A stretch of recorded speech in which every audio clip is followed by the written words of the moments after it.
আসসালামু আলাইকুম রহমতুল্লাহি অবরকাতুহ। মানুষের দুনিয়ার জীবন কখনোই একরঙা নয়। এখানে সুখও আছে, দুঃখও আছে, হাসিও আছে, কান্নাও আছে। কিন্তু একজন মুমিন নারী যখন তার জীবনে একের পর এক কষ্ট, বিপদ, পরীক্ষা দেখে, তখন তার মনে প্রশ্ন জাগতেই পারে, কেন বারবার আমার সাথেই এমন হয়? এই প্রশ্নের উত্তর আল্লাহ তাআলা কোরআনে স্পষ্টভাবে দিয়েছেন। আর আমি অবশ্যই তোমাদের পরীক্ষা করব, কিছুটা ভয়, ক্ষুধা, সম্পদের ক্ষতি, প্রাণহানি এবং ফল ফসলের ক্ষতির মাধ্যমে। আর ধৈর্যশীলদের সুসংবাদ দাও। সূরাতুল বাকারা আয়াত 155। এই আয়াতটি মুমিন নারীর জীবনের জন্য এক বিশাল সান্ত্বনা। কেননা আল্লাহ যখন কারো জীবনে পরীক্ষা দেন, তখন সেটি তার ক্রোধের জন্য নয়, বরং ভালোবাসার নিদর্শন হতে পারে। রাসূলুল্লাহ সাল্লাল্লাহু আলাইহি ওয়াসাল্লাম বলেছেন, যাকে আল্লাহ ভালোবাসেন তাকে তিনি পরীক্ষা দেন। অতএব যদি একজন নারী আল্লাহর প্রিয় বান্দি হয়ে থাকেন, তবে তার জীবনে কষ্ট আসতেই পারে, কিন্তু সেই কষ্ট তাকে ভেঙে ফেলার জন্য নয়, বরং গড়ে তোলার জন্য। আল্লাহ তাকে পরিশুদ্ধ করতে চান, তার ঈমানকে মজবুত করতে চান, তার মর্যাদা আরও বাড়িয়ে দিতে চান। আজ আমরা আলোচনা করব আল্লাহ যে নারীদেরকে ভালোবাসেন তার জীবনে যে 4টি বড় কষ্ট দেন, তার প্রথমটি। আমরা দেখব কেন আল্লাহ তা দেন এবং একজন মুমিন নারী কিভাবে এই কষ্টের মধ্যেও ঈমানের সৌন্দর্য রক্ষা করতে পারে। কষ্ট নাম্বার 1, কাছের মানুষদের থেকে কষ্ট পাওয়া। দুনিয়ার সবচেয়ে কষ্টকর যন্ত্রণা কি? শারীরিক যন্ত্রণা নয়, বরং মানসিক আঘাত। বিশেষ করে কাছের মানুষদের কাছ থেকে যখন আঘাত আসে, সেটা হৃদয়কে ভেঙে চুরে চুরমার করে দেয়। অনেক নারী আছেন যাদের স্বামী, পরিবার, আত্মীয় বা বন্ধুরা তাদের ঠিকমতো বোঝে না, তাদের সাথে অন্যায় করে, কখনো কটু কথা বলে, কখনো অবহেলা করে। এই কষ্ট একজন নারীর অন্তরকে আহত করে দেয়। কিন্তু আল্লাহ বলেন, এই কষ্টের মধ্যেই আছে ঈমানের পরিশুদ্ধি। কুরআনে আল্লাহ বান্দাকে সান্ত্বনা দিয়ে বলেন, আর অবশ্যই আমি জানি যা তারা বলে, আর তুমি তাদের কারণে কষ্ট পাও, কিন্তু তুমি তাদের মাফ করো এবং সুন্দরভাবে উপেক্ষা করো। এই আয়াতটি নাজিল হয়েছিল রাসূলুল্লাহ সাল্লাল্লাহু আলাইহি ওয়াসাল্লামকে সান্ত্বনা দিতে। তার প্রতি মুশরিকরা অপবাদ দিত, গালি দিত, মিথ্যা বলতো। তিনি কষ্ট পেতেন, কিন্তু আল্লাহ তাকে শিখিয়েছিলেন কিভাবে ধৈর্য ধরতে হয়। একজন নারী যখন কাছের মানুষের কষ্টে ভেঙে পড়ে, তখন আল্লাহ তাকে ধৈর্যের অনুশীলন করান। ধৈর্য শুধু দাঁত চেপে সহ্য করার নাম নয়, বরং আল্লাহর কাছে অভিযোগ করা, তার কাছে কান্না করা, তার উপর ভরসা করা। রাসূলুল্লাহ সাল্লাল্লাহু আলাইহি ওয়াসাল্লাম বলেছেন, কোনো মুসলিমের উপর যে কষ্টই আসে, তা হোক রোগ, দুঃখ, উদ্বেগ, দুঃখভার, কষ্ট বা কোনো বিপদ, এমনকি যদি কাটার খোঁচাও লাগে, আল্লাহ তার মাধ্যমে তার কিছু গুনাহ মাফ করে দেন। বুখারী ও মুসলিম।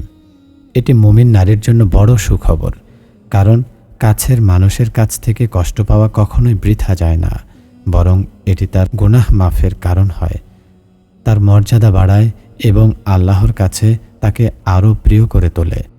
কষ্টকে ইবাদতে রূপান্তর করা। কষ্ট তখনই আশীর্বাদে পরিণত হয় যখন নারী তা আল্লাহর জন্য সহ্য করেন। যদি সে মানুষের সামনে অভিযোগ না করে, বরং আল্লাহর কাছে কান্না করে, দোয়া করে, তার কাছে সাহায্য চায়, তাহলে সেই কষ্ট ইবাদতে পরিণত হয়। যেমন হযরত মরিয়ম আলাইহিস সালাম জীবনে অনেক কষ্ট পেয়েছিলেন। একা সন্তান জন্ম দেওয়া, মানুষের অপবাদ সহ্য করা, এগুলো ছিল তার জন্য বিশাল পরীক্ষা। কিন্তু আল্লাহ তাকে শক্তি দিয়েছিলেন, ধৈর্য দিয়েছিলেন এবং শেষ পর্যন্ত মরিয়ম আলাইহিস সালাম পৃথিবীর সেরা নারীদের একজন হিসেবে সম্মানিত হয়েছেন। তেমনি আজকের একজন মুমিন নারী যদি তার জীবনের কষ্টকে আল্লাহর পথে ধৈর্য দিয়ে মোকাবিলা করে, তবে সেও আল্লাহর কাছে সম্মানিতা হবে। কষ্ট নাম্বার 2, দুনিয়ার রিজিক ও জীবিকার সংকট। দুনিয়াতে একজন নারী সবচেয়ে বেশি চিন্তিত হয় নিজের ও পরিবারের রিজিক নিয়ে। খাবার, পোশাক, বাসস্থান, সন্তানদের খরচ, এগুলো ম্যানেজ করা তার জন্য বড় দায়িত্ব। কিন্তু কখনো কখনো আল্লাহ তাআলা তার প্রিয় বান্দিকে এমন অবস্থায় ফেলেন যেখানে তার রিজিক সীমিত হয়ে যায়, আয় কমে যায়, প্রয়োজনীয়তা মেটাতে কষ্টকর হয়ে ওঠে। কিন্তু এই রিজিকের সংকট কোনো শাস্তি নয়, বরং আল্লাহর এক বিশেষ পরিকল্পনা। তিনি বান্দাকে ধৈর্য শেখাতে চান, তার উপর ভরসা রাখতে শেখাতে চান। কুরআনে আল্লাহ বলেন, আমি কারো রিজিক সংকুচিত করলে সে বলে, আমার প্রভু আমাকে অপমান করলেন। না, বরং তোমরা এতিমকে সম্মান করো না, মিসকিনকে আহার দাও না। অর্থাৎ রিজিকের সংকট কোনো অপমান নয়, বরং এটি এক পরীক্ষা। বান্দা কি আল্লাহর প্রতি অভিযোগ করবে নাকি ধৈর্য ধরবে? রাসূলুল্লাহ সাল্লাল্লাহু আলাইহি ওয়াসাল্লাম বলেছেন, নিশ্চয়ই আল্লাহ বলেন, হে আদম সন্তান, আমার জন্য তোমার সময়কে ইবাদতের জন্য ফাঁকা করো। আমি তোমার বুককে সমৃদ্ধি দিয়ে পূর্ণ করব এবং তোমার দারিদ্র্য দূর করব। আর যদি তা না করো, আমি তোমার হাতকে ব্যস্ত করে দেব এবং তোমার দারিদ্র্য দূর করব না। তিরমিজি। এখানেই গোপন রহস্য। আল্লাহ যখন রিজিক সীমিত করেন, তখন তিনি বান্দাকে তার দিকে ফিরিয়ে আনতে চান, যেন সে দুনিয়ার দৌড়ঝাঁপ কমিয়ে ইবাদতের দিকে মনোযোগ দেয়, নামাজ ঠিক করে, কুরআন পড়ে, দোয়া করে। রিজিকের সংকটে ঈমানের পরীক্ষা।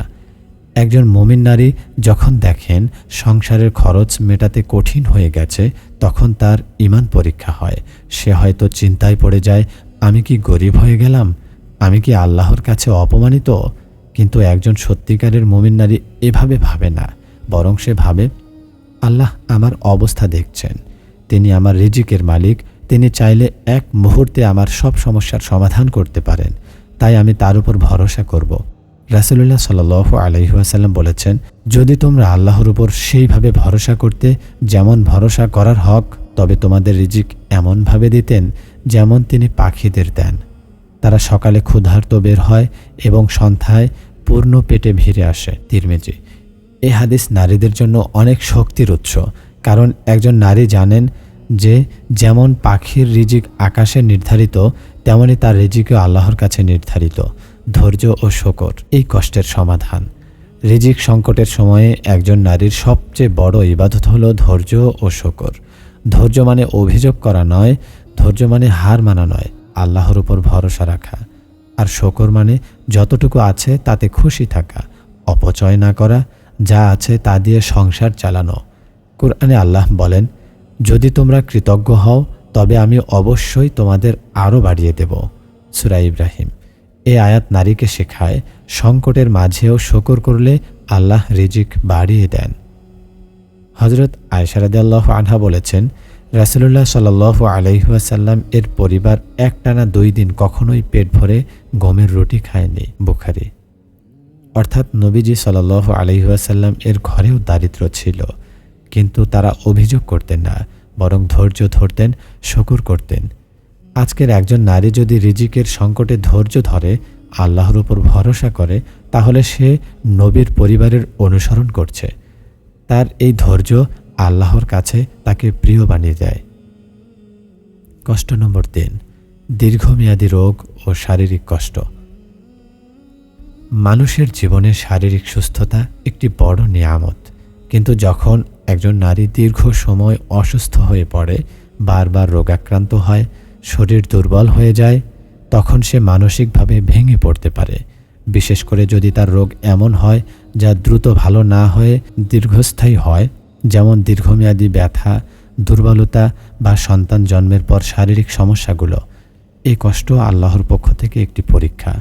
রাসূলুল্লাহ সাল্লাল্লাহু আলাইহি ওয়াসাল্লাম বলেছেন, যে মুসলিমকে কোনো কষ্ট, রোগ, উদ্বেগ, দুঃখ বা দুশ্চিন্তা স্পর্শ করে, এমনকি যদি কাটার খোঁচাও লাগে, আল্লাহ তার দ্বারা তার কিছু গুনাহ মুছে দেন। বুখারী ও মুসলিম। অর্থাৎ রোগ শুধুমাত্র দেহের জন্য নয়, বরং আত্মার জন্য শুদ্ধির মাধ্যম। একজন নারী যদি ধৈর্য ধরে তার অসুস্থতা সহ্য করে, তাহলে আল্লাহ তার অনেক গুনাহ মাফ করে দেন। রোগের মাধ্যমে হৃদয়ের পরিশুদ্ধি। দীর্ঘমেয়াদী অসুস্থতা মানুষকে ভেঙে দেয়, কিন্তু সঠিক দৃষ্টিকোণ থেকে দেখলে এটি আত্মাকে নরম করে। একজন নারী যখন রাতের বেলা জ্বরের কষ্টে কাঁদে, তখন সে তার একাকিত্বে আল্লাহকে ডাকে। এই কান্না, এই দোয়া আল্লাহর কাছে অত্যন্ত মূল্যবান।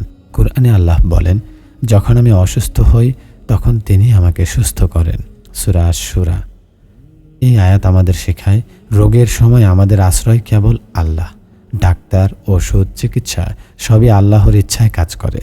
তাই একজন নারী যখন চিকিৎসা নেন তখন তার উচিত মনে রাখা সুস্থতা দাতা একমাত্র আল্লাহ। নবীদের রোগের পরীক্ষা।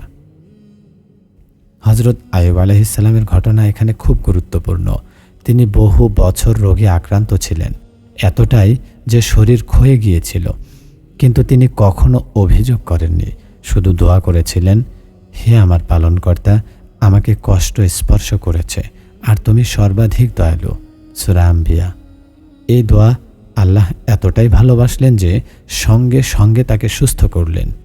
এটি মুমিন নারীর জন্য বড় শিক্ষা। রোগের সময় আল্লাহর কাছে অভিযোগ না করে তার কাছে আরোগ্যের জন্য দোয়া করা। রোগের সময় ঈমানের সৌন্দর্য। রোগের সময় একজন নারীর ঈমান সবচেয়ে সুন্দরভাবে ফুটে ওঠে, কারণ এই সময় সে নামাজ পড়তে কষ্ট পায় কিন্তু চেষ্টা চালিয়ে যায়। সে রোজা রাখতে কষ্ট পায় কিন্তু আল্লাহর জন্য রোজা রাখে। এই ত্যাগ, এই চেষ্টা আল্লাহর কাছে অত্যন্ত প্রিয়। রাসূলুল্লাহ সাল্লাল্লাহু আলাইহি ওয়াসাল্লাম বলেছেন, যখন বান্দা অসুস্থ হয় বা সফরে যায় তখন তার জন্য সেই আমলগুলো লিখে দেওয়া হয় যা সে সুস্থ অবস্থায় থাকতে করত। বুখারী। অর্থাৎ একজন নারী যদি রোগের কারণে নামাজে দেরি করে বা কোনো ইবাদতে দুর্বল হয়ে পড়ে, আল্লাহ তবুও তার পূর্বের আমল লিখে দেন। ধৈর্যের পুরস্কার। রোগের সময় ধৈর্য ধরার পুরস্কার অগণিত। রাসূলুল্লাহ সাল্লাল্লাহু আলাইহি ওয়াসাল্লাম বলেছেন, যখন আল্লাহ কারো জন্য কল্যাণ চান তখন তাকে কষ্টে ফেলেন। বুখারী। অতএব দীর্ঘমেয়াদী রোগ একজন নারীর জন্য কল্যাণের নিদর্শন হতে পারে যদি সে ধৈর্য ধরে এবং আল্লাহর উপর ভরসা করে। এভাবে আমরা দেখতে পাচ্ছি আল্লাহর ভালোবাসার একটি বড় চিহ্ন হলো রোগের মাধ্যমে বান্দাকে পরিশুদ্ধ করা। একজন নারী যদি ধৈর্য ধরে এই কষ্ট সহ্য করে তবে সে আখিরাতে বিশাল পুরস্কার পাবে এবং দুনিয়াতেও তার গুনাহ ক্ষমা হবে। কষ্ট নম্বর 4, দেরিতে দোয়া কবুল হওয়া ও দীর্ঘ অপেক্ষা। একজন নারী যখন আল্লাহর কাছে বারবার দোয়া করে, তার কাছে কাঁদে, অনুরোধ করে কিন্তু সাথে সাথে কবুল হতে দেখে না, তখন তার হৃদয় ভেঙে যায়। সে ভাবে, আল্লাহ কি আমাকে শুনছেন না? আমার দোয়া কি এতই তুচ্ছ যে তিনি কবুল করছেন না? কিন্তু আসলে এই দেরি আল্লাহর ভালোবাসার আলামত, কারণ আল্লাহ দেরি করে বান্দার দোয়া কবুল করেন অনেক বড় কল্যাণের জন্য।